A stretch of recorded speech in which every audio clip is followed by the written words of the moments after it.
endorsing ministers.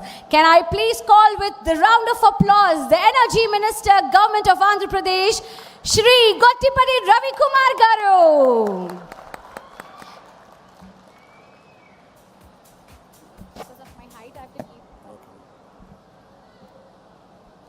సభాధ్యక్షులు స్థానిక శాసనసభ్యులు జయరాం గారికి, అదేవిధంగా ఈనాటి కార్యక్రమానికి ముఖ్య అతిథులుగా విచ్చేసిన మన విద్యాశాఖ మంత్రివర్యులు యువ నాయకులు మన లోకేష్ బాబు గారికి, అదేవిధంగా రీన్యూ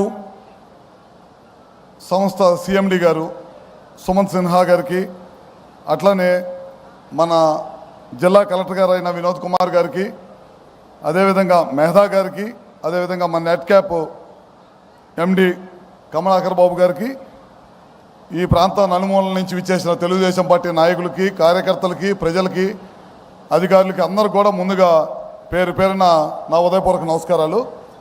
ముఖ్యంగా దాదాపు ఇవాళ మన ప్రాంతంలో దాదాపు 22,000 కోట్ల పెట్టుబడితోటి సోలారు విండే కాకుండా బ్యాటరీ స్టోరేజ్ కూడా ఈ ప్రాంతానికి రావడం జరుగుతుంది అన్నమాట. అది దావోస్లో మన నారా లోకేష్ గారు ప్రభుత్వం అధికారంలోకి వచ్చిన తర్వాత అక్కడికి వెళ్ళినప్పుడు వీళ్ళతో మాట్లాడి ఎట్టి పరిస్థితుల్లో ఈ ప్రాంతంలోకి ఈ పెట్టుబడిని తీసుకురావాలి, ఇక్కడున్న స్థానికంగా ఉన్న యువతకి ఉద్యోగ కల్పన కావాలి, రైతాంగానికి మంచి కౌలు రావాలనే ఉద్దేశంతో ఈ ప్రాజెక్ట్ ఇక్కడ తీసుకురావడం జరిగింది.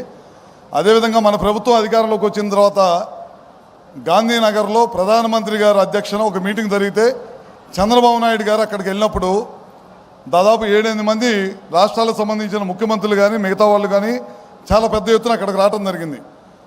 ఒక్క చంద్రబాబు నాయుడు గారే అక్కడ నిలబడి పవర్ పాయింట్ ప్రజెంటేషన్ ఇచ్చిన ముఖ్యమంత్రి ఈ దేశంలో ఎవరైనా ఉన్నారంటే అది చంద్రబాబు నాయుడు గారు అని చెప్పడంలో ఏమాత్రం కూడా సందేహం లేదని చెప్తా ఉన్నాను. ఆ రోజు బిగిన అయిన ఈ ప్రయాణం మీ అందరికీ తెలియంది కాదు. మనం రాష్ట్ర విభజన అయిన తర్వాత తెలుగుదేశం పార్టీ అధికారంకి వచ్చిన తర్వాత 7,000 మెగావాట్లు సోలార్ విద్యుత్తుని విండుని ఈ ప్రాంతానికి తీసుకొచ్చాం. రాయలసీమ ప్రాంతంలో మనం పెట్టాం. తర్వాత మన ప్రభుత్వం అధికారం కోల్పోయిన తర్వాత ఈ ప్రాంతంలో పుట్టాను, నేను రాయలసీమ వాసిని అని గొప్పగా చెప్పుకునే ముఖ్యమంత్రి ఈ ప్రాంతంలో ఒక్క మెగావాట్ కూడా తీసుకురాలేదంటే అది సిగ్గుపడాల్సిన విషయం అని చెప్పి కూడా చెప్తా ఉన్నాను. మళ్ళీ మన ప్రభుత్వం అధికారంలోకి వచ్చిన తర్వాత ఖచ్చితంగా రాయలసీమ ప్రాంతం సోలార్ విండ్కు ఈ ప్రాంతంలో అనువైన ప్రదేశం తప్పకుండా తీసుకురావాలి ఇక్కడ అనే ఉద్దేశంతో ఇవాళ ఉద్యోగం ఇవ్వాలి, ఈ ప్రాంత ప్రజలకు ఉద్యోగాల అవకాశం కల్పించాలి, ఈ ప్రాంతం మంచి ప్రదేశం, చాలా పెద్ద ఎత్తున అవకాశాలు ఉన్నాయి అని చెప్పి ఉద్దేశంతో ఇవాళ ఈ ప్రాంతంలో ఈ ప్రాజెక్ట్ తీసుకురావడం జరిగింది. ఇందాక చూసి ఉంటారు మీరు, ఇందాక టీవీలో ప్లే చేసినప్పుడు ప్రధానమంత్రి గారు మాట్లాడారు. దాదాపు 500 గిగావాట్లు మన భారతదేశంలో తీసుకురావాలంటే ఆ రోజు చంద్రబాబు నాయుడు గారు చెప్పారు 100 గిగావాట్ల పైన మన ఆంధ్ర రాష్ట్రంలో తీసుకొస్తాం. రాయలసీమ ప్రకాశం జిల్లాల ప్రాంతం అనువైన ప్రదేశం, ఆ ప్రాంతాల్లో తప్పకుండా తీసుకొస్తాం అని చెప్పి తీసుకురావడమే కాకుండా చాలా పెద్ద ఎత్తున ఈ పాటికే ఇప్పుడు రెన్యూ ఎనర్జీ వాళ్ళు 22,000 కోట్లు పెట్టుబడి పెడుతుంటే మొన్న మధ్య లోకేష్ గారి దగ్గర ఇంటికి వచ్చి టాటా పవర్ కూడా 7,000 మెగావాట్లు పెట్టుబడి పెడతామని చెప్పి తీసుకొచ్చి దాదాపు 50,000 కోట్ల రూపాయలు పెట్టుబడి తీసుకొచ్చారన్నమాట. అట్లా ప్రతి ఒక్కరు కూడా ఈ ప్రభుత్వం మీద నమ్మకంతో చాలామంది ఎవరైతే ఈ రాష్ట్రం నుంచి వెళ్ళిపోయారో గత ప్రభుత్వం దెబ్బకి వాళ్ళందరూ కూడా మళ్ళీ ఈ ప్రాంతానికి వస్తున్నారని చెప్పి కూడా సభాముఖంగా మీ అందరూ గౌరవంగా చెప్తా ఉన్నాం. అదే కాకుండా ఈ ప్రభుత్వం అధికారంలోకి వచ్చి 11 మాసాలు అయింది. చాలామంది మనందరికీ తెలుసు ఏం చేశామో ఈ 11 నెలల్లో మీ అందరికీ తెలియదు కాదు. దాదాపు పెన్షన్లు ఇస్తున్నాం, దాదాపు 4,000 పెన్షన్లు, 4,000 ఇస్తున్నాం, 6,000 ఇస్తున్నాం, కొంతమంది 15,000 రూపాయలు పెన్షన్ ఇస్తున్నాం, కొంతమంది 10,000 రూపాయలు పెన్షన్ ఇస్తున్నాం.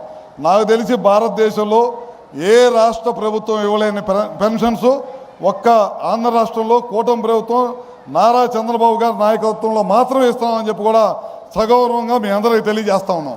అదే కాకుండా మనం ఇవాళ ఇండస్ట్రీస్ తీసుకొస్తున్నాం. లోకేష్ గారు ఒకటే పెట్టుకున్నారు, మనం పాదయాత్ర చేసేటప్పుడు చాలామంది యువతులు అందరూ కూడా వచ్చి అన్న మేము చదువుకున్నాం, మాకు ఉద్యోగ అవకాశాలు కావాలి, మేము ఉద్యోగాల కోసం బయట రాష్ట్రాలు పోతుంటే చిన్న చూపు చూస్తున్నారు, మేము పక్కన ఉన్న బెంగళూరు, మెడ్రాసు లేకపోతే హైదరాబాద్ వెళ్ళాల్సి వస్తుంది, మన రాష్ట్రంలో ఉద్యోగ కల్పన తీసుకురావాలని చాలామంది కోరారు.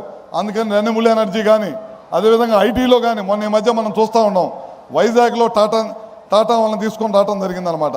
అట్లా ప్రతి చాట కూడా ఎవరో ఒకరిని తీసుకొని వచ్చి ఉద్యోగ కల్పన చేయాలనే ఉద్దేశంతో 20 లక్షల ఉద్యోగాలు కల్పన చేయాలనే ఉద్దేశంతో వాళ్ళు ఈ కార్యక్రమాలన్నీ చేస్తున్నాం అని చెప్పి కూడా మీ అందరికీ తెలియజేసుకుంటూ, రాబోయే రోజుల్లో కూడా ఏ విశ్వాసంతో ఈ కుటుంబ ప్రభుత్వానికి ఇంత పెద్ద ఎత్తున మెజార్టీ ఇచ్చారో ఆ విశ్వాసాన్ని ఏమాత్రం కూడా సన్నగిల్లకుండా చాలా పెద్ద ఎత్తున పనులన్నీ కూడా చేస్తామని చెప్పి కూడా మరొకసారి సభాముఖంగా తెలియజేసుకుంటూ, ముఖ్యంగా నారా లోకేష్ గారు అధికారం చేపట్టిన తర్వాత నుంచి ఒకటి దృష్టిలో పెట్టుకున్నాను, మనం ఉద్యోగాలు కల్పించాలి. కష్టపడి తల్లిదండ్రులు వ్యవసాయం చేసి పిల్లల్ని చదివించుకుంటా ఉన్నారు, ఒక పూట తినక పిల్లల్ని చదివిస్తూ ఉన్నారు. మనం ఉద్యోగ అవకాశాలు తప్పకుండా కలిగిస్తారనే ఉద్దేశంతో వాళ్ళు ఈ కార్యక్రమం తీసుకొస్తూ ఉన్నాం. మీరు చూసి ఉంటారు మొన్న ఈ మధ్య ఈ ప్రోగ్రాం ముందు చాలా పెద్ద ఎత్తున ప్రకాశం జిల్లాలో రిలయన్స్ వాళ్ళని తీసుకొచ్చాం. దాదాపు 500 ప్లాంట్లు పెడతా ఉన్నారు, సిబిజీ గ్యాస్ ప్లాంట్లు. దాని ద్వారా కూడా ఒక ప్లాంట్కి వచ్చేతలకి దాదాపు 500 మందికి పైచీలకు డైరెక్ట్గా కానీ ఇండైరెక్ట్గా ఉద్యోగాలు తీసుకొచ్చే కార్యక్రమం తీసుకొచ్చాం అనమాట. ఇట్లా ఎక్కడ చూసినా సరే మనం ఇండస్ట్రీ తీసుకురావాలి, రైతాంగంతో పాటు రైతులతో వ్యవసాయంతో పాటు ఉద్యోగ కల్పన, పిల్లలు ఉద్యోగాలు ఇస్తే కనుక ఏమాత్రం కూడా ఇబ్బంది లేకుండా రైతుల్లో మనోధైర్యం వచ్చేది, వాళ్ళ పిల్లలు ఉద్యోగాలు చేస్తా మంచి జీవితం కొనసాగిస్తుంటే అనే ఉద్దేశంతో ఈ ప్రభుత్వం ఈ కార్యక్రమం చేస్తుంది. తప్పకుండా ఈ కార్యక్రమం సంక్షేమాన్ని అదేవిధంగా అభివృద్ధిని రెండు పాదాలు మేము చేస్తాం. చూస్తూ ఉన్నారు గతం 5 సంవత్సరాలు ఒక్క రోడ్డు కూడా ఇలా. మన ప్రభుత్వం అధికారంలోకి వచ్చిన తర్వాత ఇప్పుడు 800 కోట్ల రూపాయలు రోడ్లు ఖర్చు పెట్టాం, మళ్ళీ కూడా చేస్తాం. మళ్ళీ కూడా ఇంకా 600 కోట్ల రూపాయలతో రోడ్లు పిలిచారు. అదేవిధంగా గ్యాస్ ఇస్తూ ఉన్నాం. రేపు రాబోయే రోజుల్లో పిల్లలు చదువుకోవడానికి ఖచ్చితంగా మళ్ళీ ఆ రోజు ముఖ్యమంత్రి గారు ఏదైతే చెప్పారో ఇంటికి ఒక పిల్లాడికి ప్రతి పిల్లాడికి కూడా 15,000 ఇస్తూ ఉన్నారు, అది తప్పకుండా చేస్తాం.